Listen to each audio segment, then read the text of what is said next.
Bam! What's up, folks? MC is in the house. My name is Justin Garcia, also known as Master Chim, and welcome to the Warrior Stream. I'm here every Wednesday at noon Eastern Standard Time, taking a topic, deep diving, and having a good time while doing it.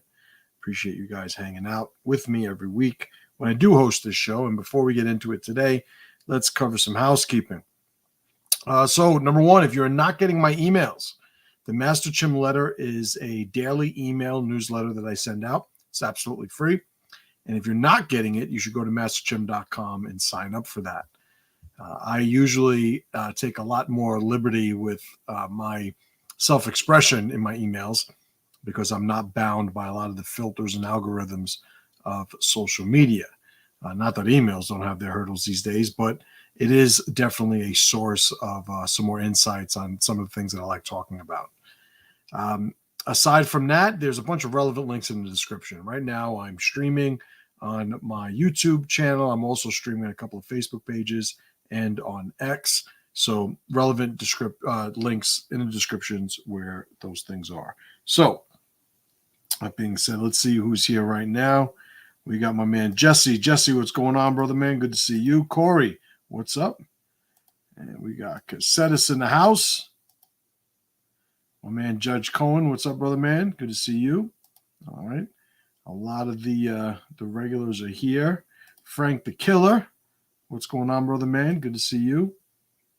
I like that there's a crew of usual suspects every week. You know, there's some continuity. I talk about some things that are different from week to week, but obviously you spend enough time paying attention to what's going on, and there's going to be the consistency in the messaging that I try to at least convey. I want to paint a picture of a world of my belief system in a way that wherever it's valuable or appropriate for you to apply it, you can and do so. The topic for today, let's get into it today. I'm bullshitting. Let's get back on track. That's what happens when I start thinking too much and talking. Sort of like, 3 songs playing in my head, and the speaker's only playing one of the songs at a time. Every once in a while, I might skip, and the people who are listening are like, what the fuck just happened? So, all right, let's get into it. So, generational weakness. So, it took me a few moments to figure out what I wanted to title today's talk. One of the first things that I was going to write down was the opposite of a video series I had done a few years ago called Strong Dad, Strong Son. Some of you guys have watched that. So I was going to call this today's talk Weak Dad, Weak Son. But I wanted to transcend just the dad/father's role in this. I wanted to speak on the topic in general from a parent's perspective. And because whether it's a dad or a mom, like I don't think I'm going to speak, or even just somebody who is in charge of forging a child into an adult, like I don't think that it is exclusive to one type of role, from that perspective. So I wanted to sort of broaden it where that's concerned. No pun intended. So, oh man, I can't stay out of my head sometimes. All right. So there are 3 main things I wanted to talk about today. And Johnny Groove, what's up, brother man? Good to see you. And I'm going to start off with what I feel a parent's job is, right? Now, I just commented on this a little while ago, but your parent's job is to forge their children, meaning there's a process that they're going to put their children through that at the end of that process should best equip these children to become adults and deal with the real world. The real world does not care about your child. It will not care about them when they become an adult. And I think maybe if the priority is not children realizing the fact that the world doesn't care about them, maybe that's not the priority. But the priority should certainly be preparing them for the inevitability of being exposed to a world that is not going to bend in their favor just because they want it to. What do I see happening these days with parents? I see parents preparing their children for aquariums I see, and what I mean by that, I think, if I am telling my child they need to go to school so they can get into college, and then after college they can get a good job and they can buy a nice house and they can buy a nice car and they can go on vacation twice a year if they get a good enough job. Like, there are these, blueprints for lives that exist completely in the aquariums of our society, both present and past. And there are some people still running these formulas. The problem, obviously, when you forge your child to become the master of an aquarium, if they ever find themselves outside of that aquarium, they've got a problem, right?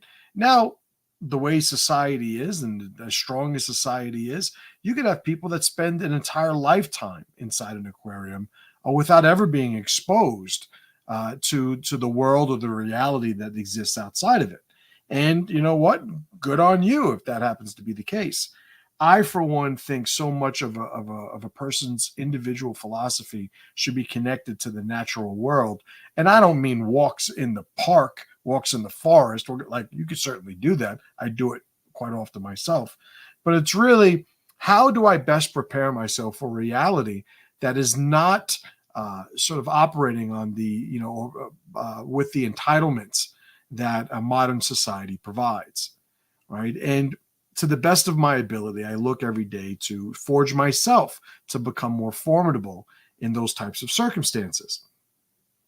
I think that when you have a parent that's preparing their child for an aquarium, there are going to be strengths to that, but there are also going to be the inherent vulnerabilities. And I obviously opt for one or advocate for one over the other. Another thing that parents do with children, instead of, forging their children into, adults capable of navigating a world that's not going to bend to their will, another thing parents do is they try to befriend their children.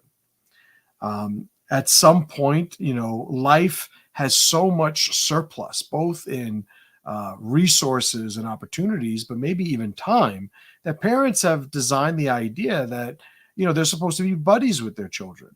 And I would say a lot of the drive, I would speculate a lot of the drive for that happening with parents is that there isn't life and death situations that are being navigated regularly. There isn't the amount of pressure, stress, and strain that some people's reality have as an everyday occurrence, such that people just are like, hey, everything's being taken care of. Might as well be friends, right? And there isn't a pressure to establish that hierarchy because there's really no functional addition or functional improvement in the family by there being a hierarchy. That's aquarium shit right there, right? That's stuff that you find in an aquarium. And I think a lot of parents' tendency or drive to become their child's friend is a testament to that. You guys just got too much, and you take what you have, what you've earned in some cases, I'll admit that, but you take that surplus and you sort of build an entitlement, upon it. And you start throwing out the formulas that have always worked. In the email that I wrote this morning, one of the quotes that I put talking about today's talk, I asked the question, if the formulas don't change, why would the outcomes, right? And so we're talking today about generational weakness being passed on from one generation to the next. Well, an observation that I made talking to, hey, what's going on? We got Cherrytown Vibe here, Mr. Colin Williams, what's going on, brother man? Tuhan Tom's in the house. Willie Quesada, what's up, brother man? And Tuhan Tom and a couple of buddies of ours we were talking last night, and about some of these topics. And one of the things that was brought up in the conversation is, a lot of people, a lot of men later on in life see us because they're deficient in something that they now understand to be relevant. They now understand to sort of be a requirement for them to be successful, for them to do their job more generally. And they come to us and they train. But then some of these men, you look at their children and how they're raising their children, and they're raising their children to have the same vulnerabilities that they themselves found themselves at or with at 30 years old, 40 years old, or even older. And it just begs the question, well, given this new information, well, given the realization, number one, that you had these vulnerabilities, and then having sought out training and having that training affect that how you're addressing your own life, how is that change not reflected in how you're raising your children, right? If you are a cunt, why are you raising your children to be cunts? If you are a former cunt, why are you still raising your children to be future cunts? It's just like it's very just logical to me that one would have to figure out why they're being inconsistent in that way, right? So, I mean, it comes down to, well, what's your job, and I think that's what I could sort of summarize this first point that I wanted to make as the statement: a parent's job is to forge their child to become prepared to the best of their ability for a world that does not bend to their will. Right. So moving on from there. Right. So now what do you do? Right. So you have a parent and they want to, break the cycle of weakness. Or you have a parent that, maybe doesn't consider themselves to be weak, but maybe there's a deficiency in them transferring these formulas to their children. Right. Michael Jordan wasn't a great basketball coach. Right. So sometimes you will have people that are effective and they are just, unable to transfer this knowledge, this information, these formulas to somebody else, not even their own children. So I think that this talk is going to help those people also.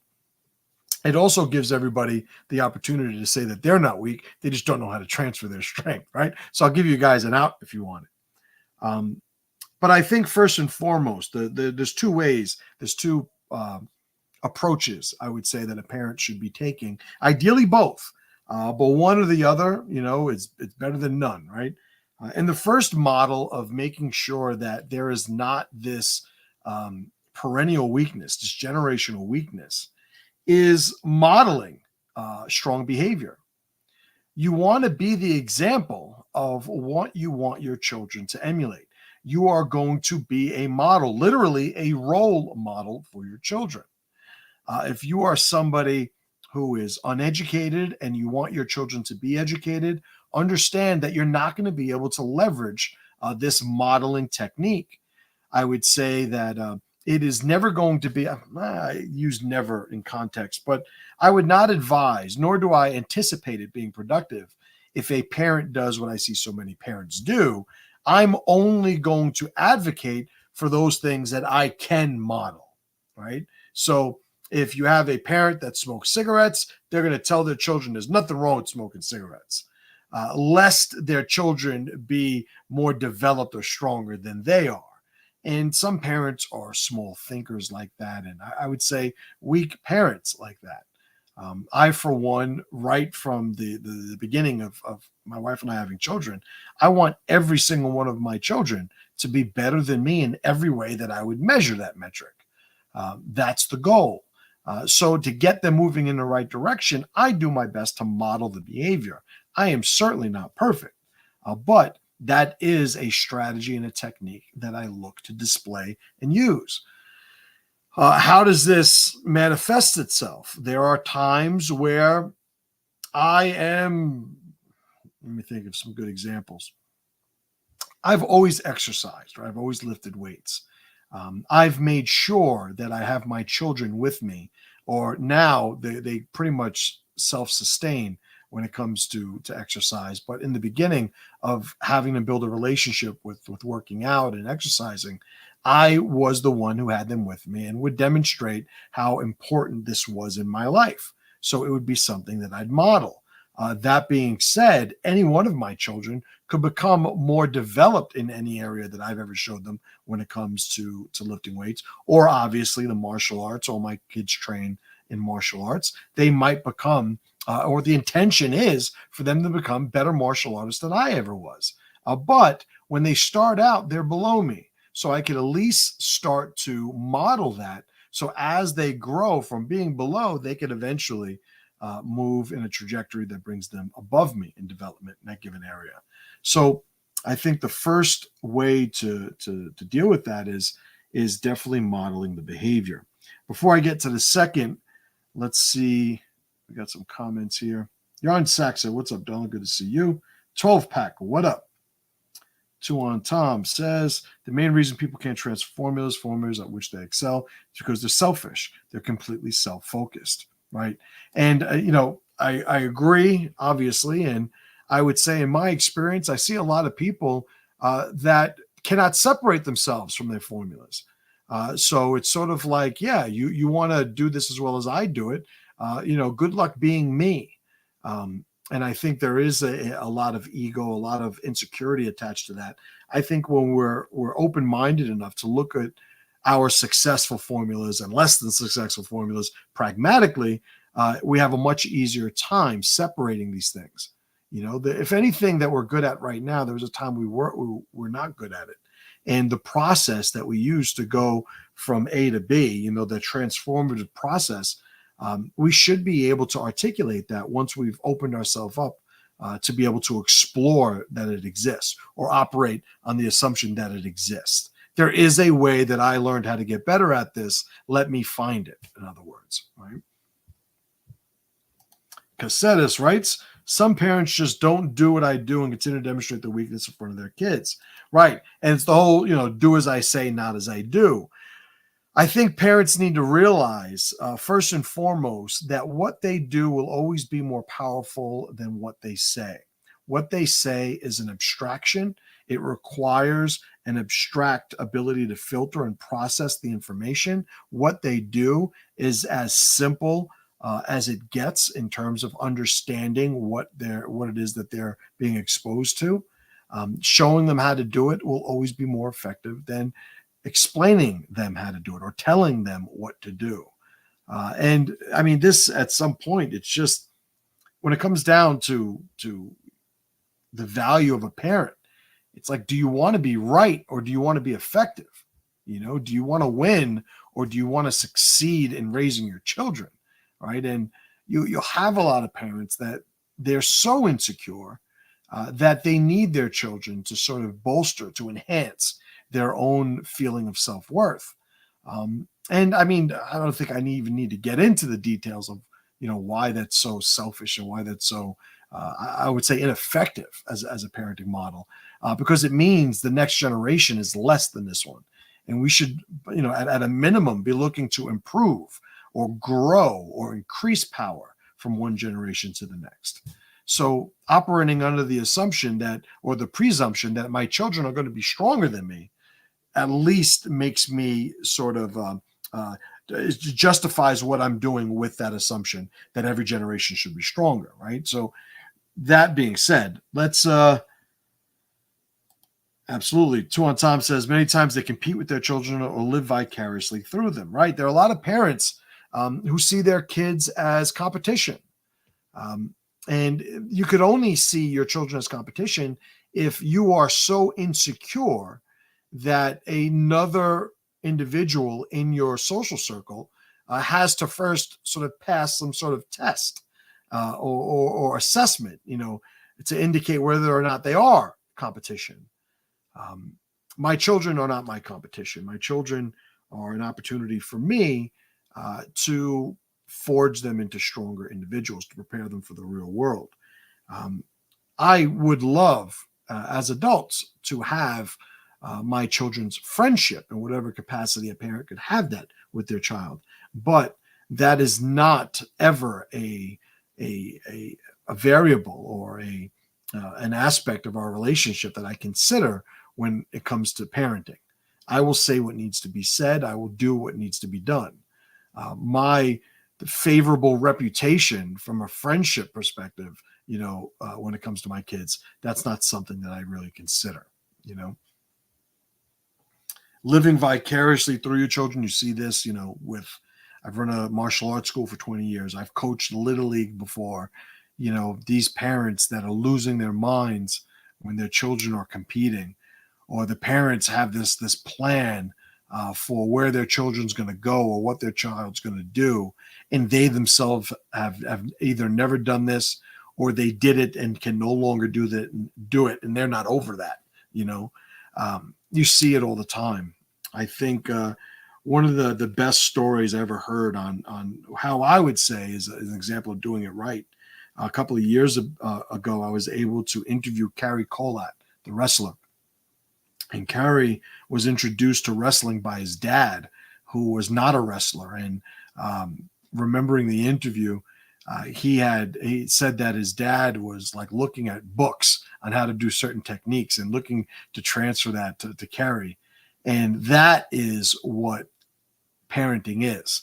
It's doing your best to try to ensure that your children are more than you are, never putting a ceiling on them, because you don't want them to excel beyond what you're comfortable, because you'll have insecure men, and they will not want to be around men that are stronger than them because they'll feel, that much more insecure.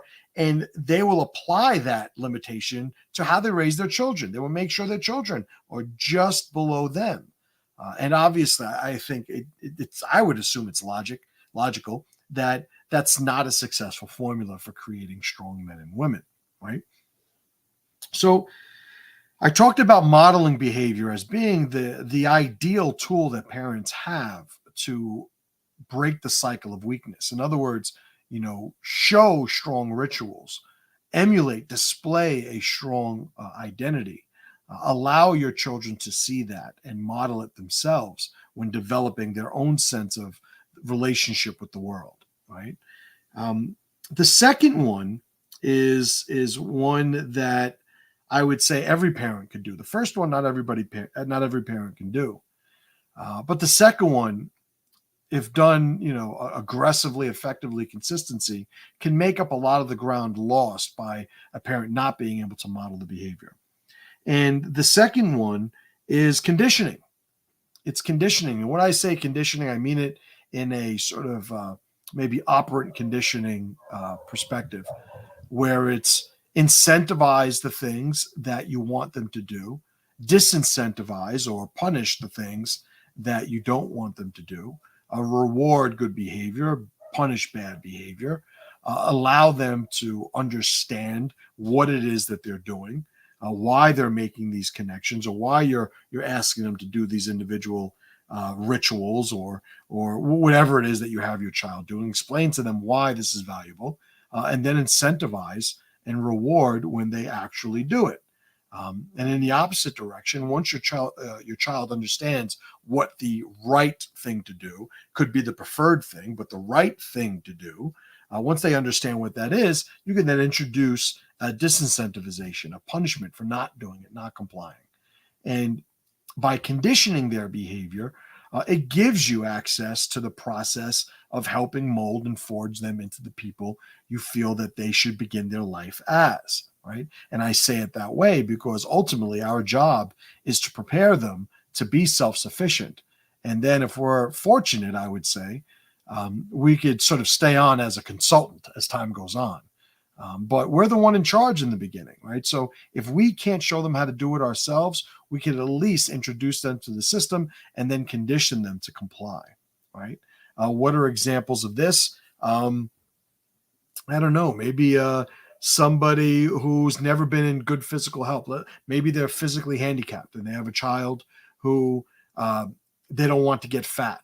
And they tell the child that they need to exercise and need to do these things. And they force the child to go to the gym, or they get the child a trainer, or they force the child to join, little league sports or do physically active activities and stuff. They themselves, because of a handicap, can't model the behavior, but they could certainly condition it, right? Always adding the context. So it empowers the child to build a more effective relationship with the thing. You don't just want to condition compliance, right? You want to add context and then a condition compliance.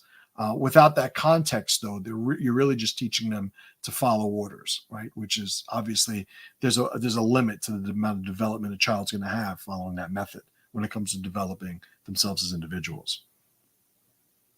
Yarn Saxa writes, is that why some men just don't have close male friendships? That can be really frustrating for a woman. Some men don't have close male. So I would say yes. I would say that when you have a man that's insecure, it's going to be hard for him to be around men that sort of spotlight that insecurity. I think probably a more common practice that I see in insecure men is they find other insecure men and they all basically subconsciously agree to exist at such a small level that those insecurities really never surface in their interactions. Um, I think the loner man sometimes is somebody who just doesn't recognize overlap with other people.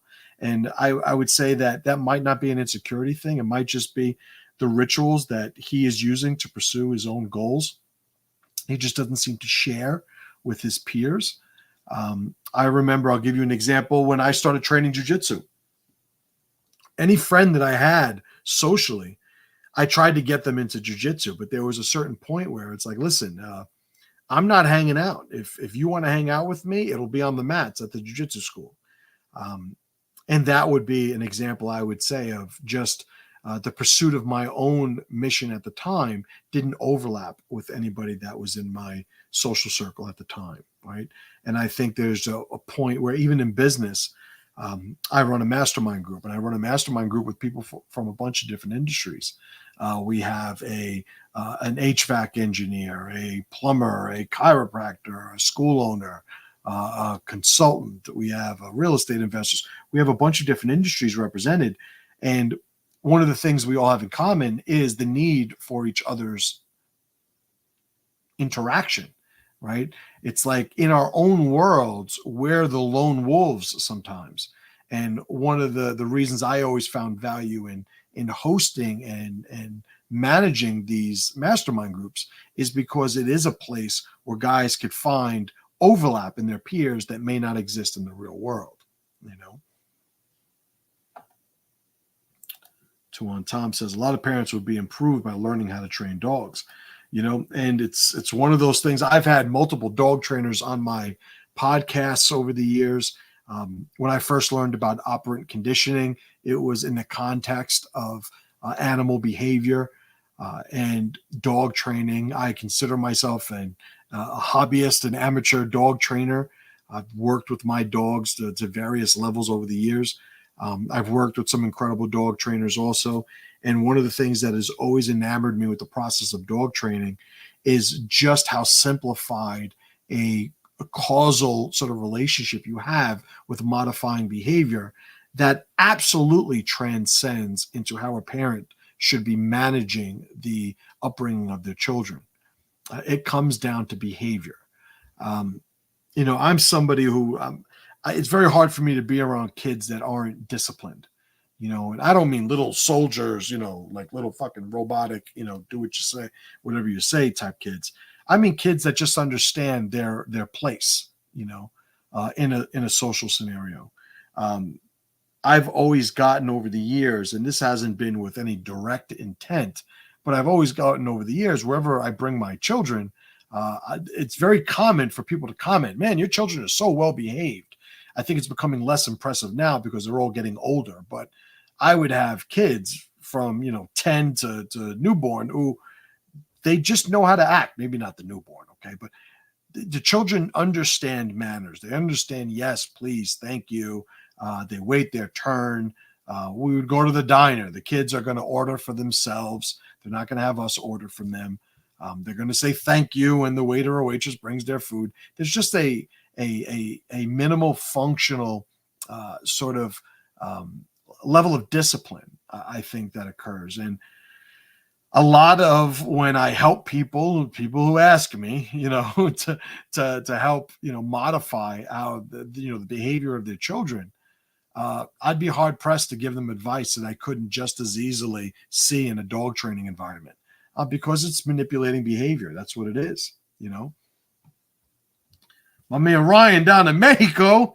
What's going on, brother, man? Glad you made it.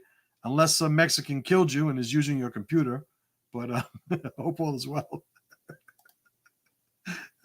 That's awesome. Yeah. So, all right. So generational weakness, let's start summarizing this here. A parent's job is to install a process to expose their children to a process that is going to forge them into a man or woman that is going to be successful in a world that changes its landscape from time to time and is never going to bow to them. I use the verb forge because I think there should be some heat involved, which means children need to be trained in a way where they're not always comfortable. You want to incentivize to the best of your ability functional skill development and functional maturity. But there are going to be times where they're going to have to be disincentivized, from dysfunctional behavior. And I think a parent who is, who's up for the task they raised their hand and volunteered for, I think those parents will have the ability to do that, right? The two models or the two processes or approaches that parents could use to make sure that weakness does not last another generation. Number one, modeling behavior. Do not think that you are going to effectively run the do as I say, not as I do model. If you are too weak, by the way, to model the type of behavior you want your child to emulate, then yeah, you need to find people that can model it. And you need to connect those kids to those individuals that can model that type of behavior. And it needn't be something so over the top saying, if you can't be a man, then go find a man and introduce your child to him. It's not what I'm saying. What I'm saying, there are going to be things, I know how to break shit. There's not a lot of stuff I know how to fix, right? I've been working last week or so on my shed, and holy fuck, I am not good at all the things that need to be done in working on my shed. I've gotten a bunch of help, which is always appreciated, but there are some things that I just can't do. My children will be learning how to do these things that I can't do, but they won't be learning it from me. I have a brother that could fucking fix anything. I have a collection of friends, very good friends, that have all sorts of skill sets. I remember the first time I went turkey hunting with my children, it was with one of my friends who was able to show all of us how to turkey hunt. I didn't have that skill set. So when it comes to modeling behavior, the model is not limited to you, right? But it is the most effective way to show and demonstrate, what this type of behavior leads to in the eyes of a child. It's very easy to understand. The second approach is conditioning. And when I say conditioning, it is incentivizing good behavior.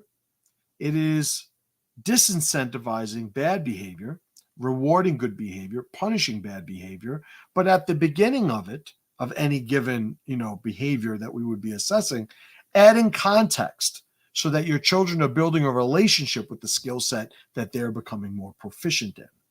Without that context, you are just teaching them how to comply, right? So you're on Saxon right. Say a person won't try and develop a relationship with children who aren't biologically theirs, like downright refuses to put in effort. What could be done about that sort of behavior? I would say that if the child is biologically theirs, there is an obligation inherent in that relationship. I would say that no such obligation exists if the child is not biologically theirs, or is not, by some tribal obligation under their, mentorship. If there is no such obligation, then it sounds like it's just somebody that is not going to be of use to that child. I don't try to force feed relationships with children. If you have somebody who is not good around children, don't try and develop that relationship. I've had friends over the years, ironically, none that are still in my life right now, but I've had friends over the years that just weren't people, right? I don't really like kids, or like saying you don't like kids is as fucking retarded as saying, you don't like to eat, you don't like to sleep, you don't like it is something that is biologically ingrained in our design. So if you're somebody that walks around saying you don't like children, let me be the person to introduce this to you. Maybe somebody's mentioned to you in the past, but you're fucking retarded, okay? Because listen, nobody likes asshole children, and children could be assholes. They're usually allowed to develop into be assholes. In some cases, they're taught to be assholes. Kids can be assholes, though. If you don't like a kid that can't behave himself, like, listen, join my club, because I'm all about it. I cannot be around children that have absolutely no discipline whatsoever. That being said, to say that I am not somebody who likes children says really more about your deficiencies than what you perceive to be the deficiencies of children, right? So that's just that. I would say, like, to answer your question more directly, Jan Sachs, so like, yeah, I wouldn't want that person around a child if they're not looking to openly offer, whatever help or assistance in that child's betterment that they can, Tuan Tom says, we all need uncle mentors. That's right. 100%. I just need a bigger hammer.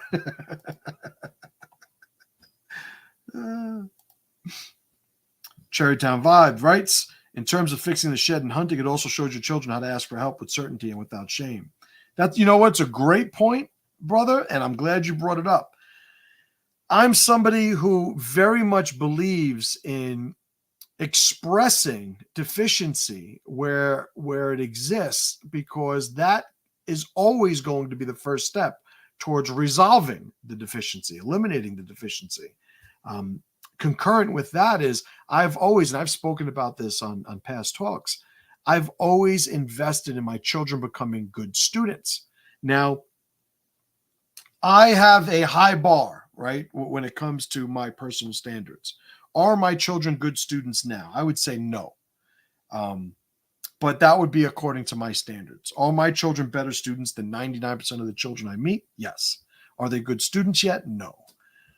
And what do I define a good student? A good student, some people would say is, well, as long as they listen, they pay attention, they try hard. All right, I don't want to be too disrespectful, but sure, that could be your definition. My definition of a good student is somebody who can learn from bad teachers, right? So a good student can learn from bad teacher. In other words, if you have a master of a craft who has never developed the ability to transfer these mastery formulas to somebody else, a good student will be able to extract and distill those formulas. So it's sort of like this inverse relationship. When you're a really, really good teacher, you could transfer formulas to bad students. When you're a really, really good student, you can extract or distill formulas from bad teachers. And I would say, to tie it into what Cherrytown Vibe just said, it would be impossible for me to teach my children how to be good students if they never saw me modeling being one myself, right? All right, guys, let's end it there. I think that's a good note. I appreciate you all for hanging out with me. Another good talk. I enjoyed it. Ryan, I'm glad that you're alive in Mexico. Hit me up offline. The rest of you guys, I appreciate you hanging out with me. I will see you guys next week. And as always, brothers and sisters, pressure to power.